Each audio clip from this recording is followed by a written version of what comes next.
بسم اللہ الرحمن الرحیم۔ میں تو اس سے مانگوں گا جو آپ سے بھی بڑا ہے۔ دہلی کا بادشاہ ایک ہرن کا پیچھا کر رہا تھا۔ ہرن بھی برق رفتار تھا۔ آخر وہ ایک جنگل میں گھس گیا اور گھوڑا ناکام ہو گیا۔ اب بادشاہ جنگل میں تنہا تھا اور اسے شدید پیاس لگی تھی۔ گھوڑا بھی پیاسا تھا۔ وہ پانی کی تلاش میں ادھر ادھر گیا۔ آخر ایک جھونپڑی نظر آئی۔ اس کے باہر ایک نوجوان بیٹھا تھا۔ بادشاہ نے اس سے کہا، پانی ملے گا؟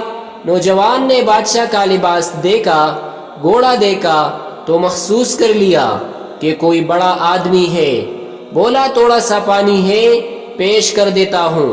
یہ کہہ کر وہ اٹھا اور خیمے میں سے پانی نکال لایا۔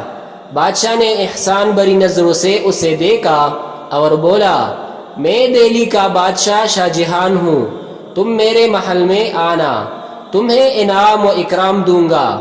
ساتھ ہی بادشاہ نے ایک کاغذ پر دستخط کر کے کاغذ اسے دے دیا تاکہ کوئی اسے نہ روکے۔ ایک دن نوجوان کو خیال آیا کہ کیوں نہ چل کر بادشاہ سے انعام و اکرام حاصل کیا جائے۔ اس خیال کے آنے پر اس نے دہلی کا رخ کیا۔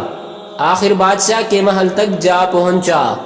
بادشاہ کے دستخط دکھائے تو دربان اسے اندر لے چلا۔ دور سے اس نے دیکھا شاہ جہان ایک جروکے میں ہاتھ پلائے بیٹھا ہے، دعا کر رہا ہے۔ نوجوان نے دربان سے پوچھا، بادشاہ سلامت کیا کر رہے ہیں؟ دربان نے جواب دیا، یہ اپنے اللہ سے مانگ رہے ہیں۔ نوجوان نے کہا، لیکن یہ تو خود بادشاہ ہے، انہیں مانگنے کی کیا ضرورت ہے؟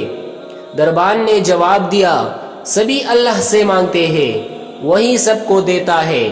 یہ سن کر نوجوان نے کہا، اگر یہ بات ہے تو پھر مجھے جانے دو۔ دربان نے اس سے پوچھا، کیوں، کیا ہوا؟ بادشاہ سلامت سے ملنے کے لیے آئے اور بغیر ملے جا رہے ہو؟ نوجوان نے کہا، ہاں جا رہا ہوں، تم مجھے جانے دو۔ یہ کہہ کر وہ مڑا اور باہر کی طرف چل دیا۔ اتنے میں بادشاہ دعا سے فارغ ہو گیا۔ اسے نوجوان کے بارے میں بتایا گیا۔ بادشاہ تو خود اس کا انتظار کرتا رہا تھا، وہ چاہتا تھا اسے انعام دے۔ اس نے فوراً دربانوں کو اس کی طرف دوڑایا۔ وہ اسے واپس بادشاہ کے پاس لے آئے۔ اب بادشاہ نے پوچھا، تم مجھ سے ملنے کے لیے آئے اور ملنے بغیر واپس چل دیے، آخر یہ بات کیا ہوئی؟ نوجوان نے کہا، بادشاہ سلامت، میں آپ سے انعام لینے آیا تھا۔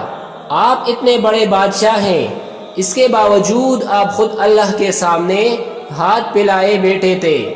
یہ دیکھ کر میں نے سوچا، تب پھر میں بھی اس سے کیوں نہ مانگوں جس سے آپ مانگ رہے ہیں، جو آپ سے بھی بڑا ہے۔